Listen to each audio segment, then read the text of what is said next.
रिश्तेदारी में ऐसा कोई जोड़ा हो जिनके विवाह को 10, 12, 15 साल गुजर गए और संतान नहीं हो रही है, लोग उस स्त्री को बांझ कहते, निपुति कहते, सारा दोष माताओं के माथे मंडा देते। और कुछ कुछ जगहों पर तो ये भी कहते कि भाई बांझड़ी को मुंह देखा तो दिन बिगड़ जाए।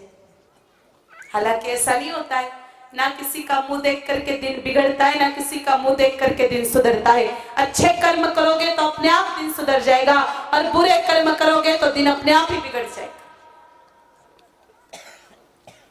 लेकिन फिर भी लोग उस स्त्री को बड़ा भला बुरा कहते हैं। पड़ोस वाले ताने मारते 100 अलग, घर वाले 1000 तरह की बातें सुनाते 100 अलग, पति दूसरे ब्याह की तैयारी करता है 100 अलग।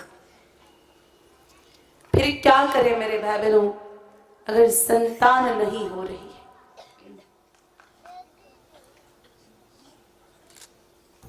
5 नियम जो हमारे गुरुदेव भगवान बताते हैं, वही मैं आपकी सेवा में रखूंगी।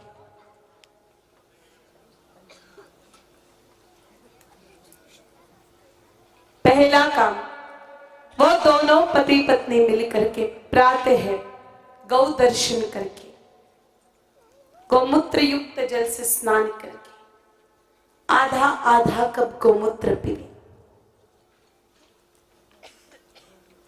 दूसरा काम, बाजार से देसी कपास के बीज लेके आवे, जमीन में बो दे, फिर उनके जड़ों की खीर बना के खावे, वो बहन 1.25 महीने तक।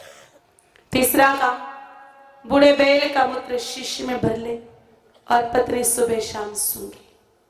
चौथा काम, हरिवंश पुराण करके किताब आती है, दोनों पति पत्नी मिलकर के पाठ करे। और 5वां काम, श्रद्धा से गाय माता जी की सेवा करे, गाय माता की परिक्रमा लगाए, मंत्र बोले, जा दिन ते हरि गर्भ ही आए, सकल लोक सुख संपत्ति जाए। मेरे भाई बहनों, 2.5 साल अंतिम समय सीमा है। 2.5 साल के अंदर अंदर घर में संतान आ ही जाती है। कैसे आती है? वैज्ञानिक पद्धति से देखते हैं। सुबह उठ करके गोमूत्र युक्त जल से स्नान करना है। मेरे भाई बहनों, अगर कोई पाप दोष है, गोमूत्र युक्त जल से स्नान करने से वो पाप दोष हट जाएगा। सुबह उठकर गोमूत्र पीना है। गाय माता के गोमूत्र में 5100 तरह के तत्व होते हैं। अगर संतान प्राप्ति में किसी तत्व की कमी आ रही है तो मेरे भाई बहनों, गौ माता के गोमूत्र से उसकी पूर्णता हो जाए। पहला काम हो गया, आधा आधा कप गोमूत्र। गोमूत्र भी कौन सी गाय माता का? देसी गाय माता का। लेकिन देखो, जिनको संतान चाहिए और जो लोग गोमूत्र सेवन कर रहे हैं, वो ज्ञाभन गाय माता के गोमूत्र का सेवन करें। सामान्यता मर्यादा है कि बछड़ी का गोमूत्र औषधि के रूप में लेना चाहिए, लेकिन जब संतान प्राप्ति है तो गोमूत्र लिया जाता है, तो ज्ञाभन गाय माता के गोमूत्र का प्रयोग किया जाता है। वो गाय माता 7 महीने की, 8 महीने की ज्ञाभन। दूसरा काम, बाजार से देसी कपास के बीज ले आओ। कपास जानते हो, जिसको रुई भी कहते हैं, कॉटन भी कहते हैं, अपने कुछ जगह नरमा भी कहते हैं। अपने इधर क्या बोलते हैं?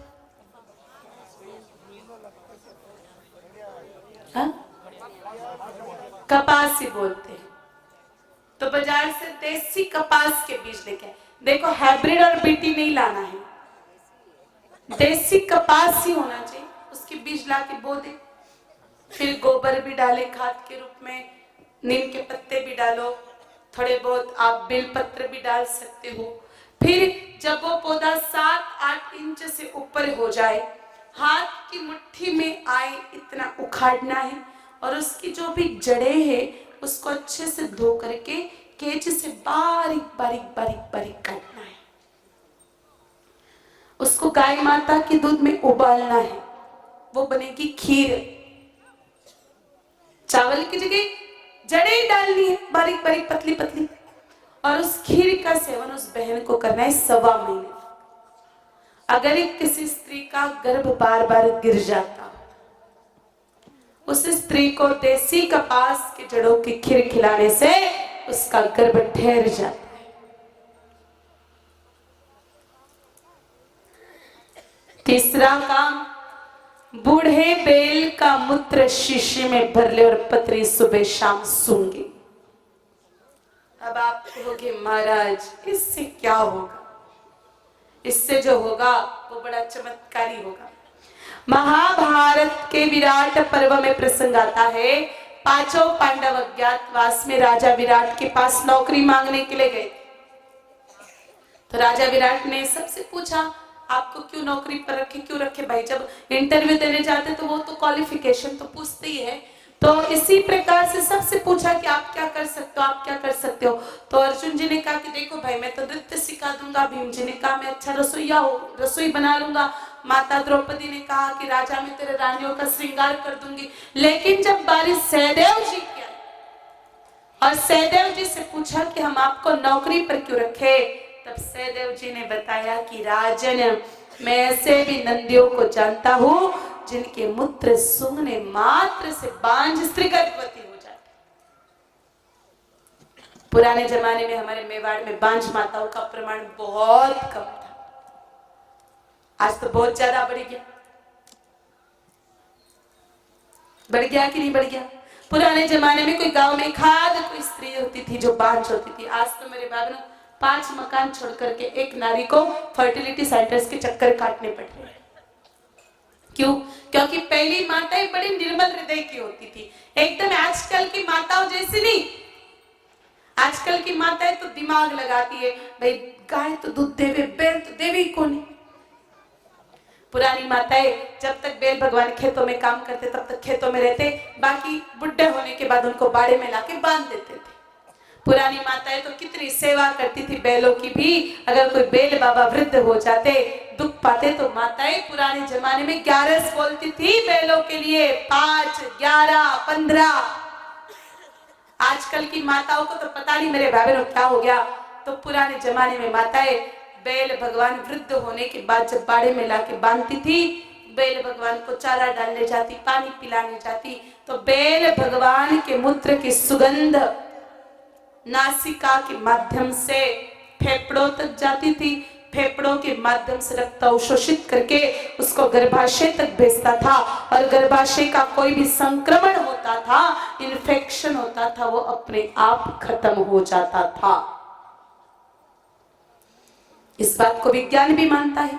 विज्ञान कहता है कि अगर किसी स्त्री के यूट्रस की गर्भाशय की ट्यूब ब्लॉक हो तो उसको एयर थेरेपी द्वारा, नाक के द्वारा अमोनिया जैसी गैस प्रोवाइड करते हैं, तो चिपकी हुई ट्यूब ब्लॉकेज ट्यूब रिब्लॉक हो जाती है।